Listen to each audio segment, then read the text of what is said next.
Halo teman-teman, selamat datang kembali di Kampus IT. Ini merupakan video kedua di seri Python dan MySQL, di mana pada seri ini kita akan belajar membuat sebuah proyek menggunakan bahasa pemrograman Python untuk mengelola data yang ada. Oke, di video yang kedua ini saya akan fokus menjelaskan tentang bagaimana cara membuat virtual environment pada proyek kita. Oke, jadi virtual environment ini uh, digunakan untuk memisahkan antara uh, kebutuhan satu proyek dengan proyek yang lainnya. Oke, jadi misalkan proyek kita punya dua proyek ini. Untuk proyek yang satu kita misalkan butuh pandas, kemudian kita butuh NumPy gitu ya. Kemudian di proyek yang kedua kita nanti butuhnya kita butuh ini, kita butuh Flux misalkan karena kita ingin mengembangkan aplikasi web.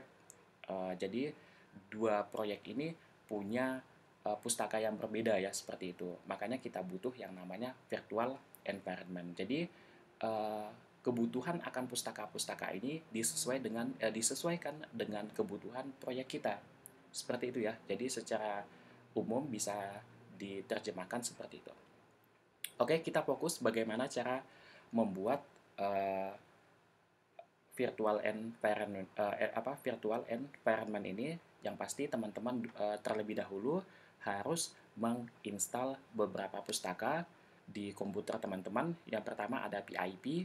Oke, jadi pastikan teman-teman menginstal PIP di komputer atau di laptop teman-teman. Nah, caranya seperti apa? Teman-teman tinggal tuliskan saja perintah PIP install PIP gitu ya, atau bisa juga langsung gitu ya, bisa langsung dengan mendownload uh, apa namanya dalam format binary-nya ya seperti itu.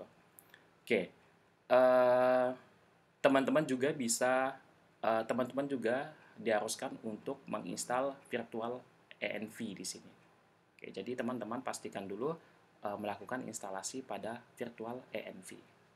Oke, karena kita ingin membuat virtual environment, jadi kita butuh pustaka virtual env. Nah, untuk menginstal ini kita butuh PIP ya. Jadi teman-teman pastikan dulu install PIP-nya, kemudian install juga virtual env-nya seperti itu. Oke, kita coba lihat dulu pustaka-pustaka yang sudah saya install sebelumnya di laptop saya ya. Oke, saya buka dulu terminalnya. Kita clear dulu. Saya langsung masuk saja. Saya gunakan PIP3 di sini. Kemudian list, perintahnya adalah list. Di sini perintah untuk melihat daftar daripada pustaka yang sudah saya install sebelumnya di laptop saya. Nah, ini adalah pustaka-pustaka yang sudah saya install di laptop saya. Ada cukup banyak sekali pustaka-pustakanya. Oke, mungkin kita abaikan dulu pustaka-pustaka yang ada di situ karena nanti uh, kita akan membuat lingkungan yang lain ya. Nah, nanti itu hanya kita jadikan sebagai pembanding saja, seperti itu. Oke, saya buka terminal baru lagi di sini. Kita buka terminal baru. Oke, saya clear dulu. Oke, saya masuk ke desktop karena saya ingin membuat proyeknya nanti di desktop. Oke, saya masuk dulu di desktop. Kalau sudah saya clear lagi, kita sudah masuk di desktop, saya akan buat sebuah proyek atau sebuah directory ataupun sebuah folder. Teman-teman bisa membuatnya secara manual dengan cara klik kanan, kemudian pilih new, kemudian pilih folder ya. Atau teman-teman juga bisa menggunakan terminal teman-teman. Oke. Kita buat dulu mkdir, ini adalah perintahnya, kemudian kita lanjutkan dengan nama proyeknya atau nama folder ataupun nama direktorinya. Oke, misalkan di sini nama direktorinya adalah apps saja. Oke, kita buat. Nah, di sini sudah terbentuk satu buah directory. Oke, kita masuk dulu ke direktorinya, saya cd lagi, kemudian saya masuk ke apps. Oke, saya sudah masuk di apps-nya ya. Kalau saya ls di sini masih kosong, jadi masih belum ada file ataupun folder apapun di sana. Oke, nah sekarang kita akan apa namanya? Kita akan buat virtual environment di dalam proyek kita ini. Oke, cara buatnya seperti apa? Perintahnya adalah Python. Oke, ini mungkin saya clear dulu saja. Oke, pastikan teman-teman sudah masuk di dalam proyek teman-teman ya. Jadi pastikan dulu teman-teman berada di dalam proyek yang barusan teman-teman buat. Oke, kita akan buat perintah untuk membuat virtual environment tersebut. Yang pertama adalah Python 3, karena saya menggunakan Python 3 ya. Jadi, Python 3, kemudian min m, seperti ini, kemudian venv. Oke, kemudian yang terakhir adalah nama virtual environment-nya. Oke, nama folder yang menampung resource daripada virtual environment tersebut. Oke, di sini saya buat saja misalkan ya, saya buat namanya adalah env saja misalkan. Oke, kalau sudah saya enter saja. Oke, mungkin kita tunggu sebentar ya. Oke, di sini saya rasa sudah jadi ya. Kalau saya ls, nah kita lihat di sana ada satu buah folder yang namanya adalah env. Oke, kita buka dulu mungkin foldernya seperti apa. Nah, ini adalah virtual environment yang barusan saya buat. Oke, kalau kita buka, nah ini adalah resource yang kita butuhkan. Ada juga di dalamnya berupa file-file. Oke. Nah, seperti ini ya. Oke, kita akan aktifkan dulu ya. Jadi kita kalau sudah membuat, kita aktifkan dulu virtual environment kita. Nah, cara mengaktifkannya seperti apa? Perintahnya adalah search, atau saya clear lagi. Perintahnya adalah search, seperti ini. Pastikan teman-teman di dalam proyek yang sudah teman-teman buat. Oke, pastikan di dalam proyek yang sudah teman-teman buat ya. Oke, kemudian perintahnya, nah di sini kita akan menjalankan sebuah file yang ada di dalam bin ini. Oke, nama filenya adalah activate. Oke, jadi untuk mengakses file activate ini, terlebih dahulu kita harus masuk ke env-nya dulu. Nah, sekarang kan kita berada di proyeknya.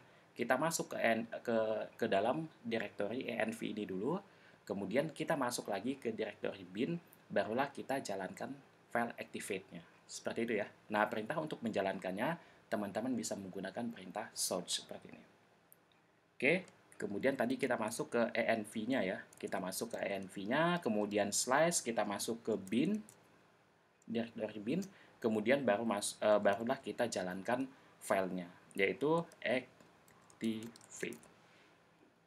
Seperti ini, teman-teman bisa enter saja.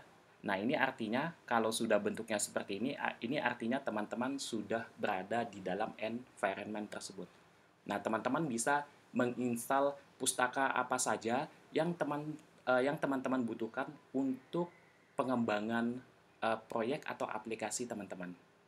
Misalkan teman-teman mau install Flux, silakan install saja di sini. Oke, otomatis nanti Flux-nya akan masuk ke dalam virtual environment yang ada di sini. Oke, jadi tidak di tidak di ini ya, tidak di komputernya teman-teman, maksudnya tidak secara umum gitu, secara umum di sini tadi, tidak di sini kita menginstalnya, melainkan di dalam virtual environment yang barusan kita buat. Seperti itu. Oke, nah ini perintah untuk mengaktifkan virtual environment kita. Oke, sekarang saya ingin melihat pustaka apa saja yang sudah ada di sana. Ya, caranya seperti apa? Teman-teman bisa menggunakan perintah yang sebelumnya, pip3, kemudian list. Nah, ini adalah pustaka-pustaka yang ada pada virtual environment yang barusan saya buat. Oke, cuma ada dua, ada PIP dan ada setup tools. Oke, berbeda sekali dengan yang sudah saya install di komputer saya. Ada banyak sekali pustaka-pustakanya. Oke, nah jadi di sini kita bisa menyimpulkan bahwa virtual environment itu digunakan untuk memisahkan antara satu lingkungan proyek dengan lingkungan proyek yang lainnya. Seperti itu. Oke.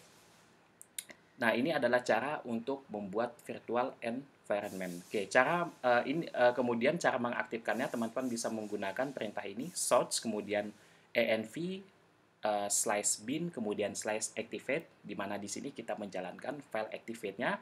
Nah, untuk menonaktifkannya, teman-teman bisa menggunakan perintah deactivate. Seperti ini saja. Oke, kemudian di enter.